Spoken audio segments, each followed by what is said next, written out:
Kung mahiyain ka pero gusto mong mag-content, ay dapat mong malaman yung tatlong kasinungalingan bago ka mag-umpisa o kaya ipagpatuloy yung ginagawa mo. Pag naintindihan mo yung mga bagay na ito, ay panigurado, sureball na hindi ka na mahihiyang mag-content. Unang kasinungalingan, pag nag-content ako, ay i-judge ako ng mga tao. Hindi totoo yan.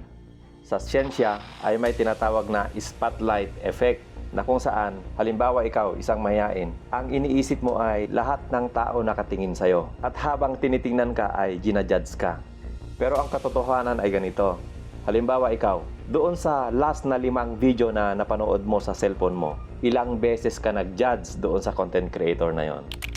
Most likely 0, di ba? Walang numero 1 magja-judge sa'yo, kundi ikaw lang din, walang iba. Kasinungalingan number 2, lahat ng sikat na content creator ay mga extrovert o kaya mahiingay. Hindi totoo yan. Maraming sikat na content creator na kalmado lang, himik kung umasta. Ang labanan dyan ay yung kalidad ng content. Kaya huwag kang mag-alala kung ikaw ay mayain, maging sincere ka lang sa ginagawa mo. Pangatlong kasinungalingan, pag ako nag-post ng content, ang mga tao ay isiping cringy o kaya embarrassing yung ginagawa ko. Baka i-screenshot nila, ikalat nila sa mga ibang tao na nakakahiya yung ginagawa ko. Yan ay hindi totoo. Ang totoo, masyado na silang busy sa sarili nila para isali ka pa sa attention nila.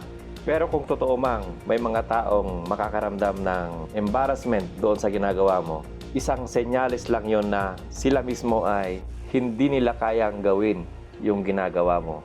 Magbigay ka lang ng isang content na may pakinabang para sa sarili mo, pangalawa sa mga audience.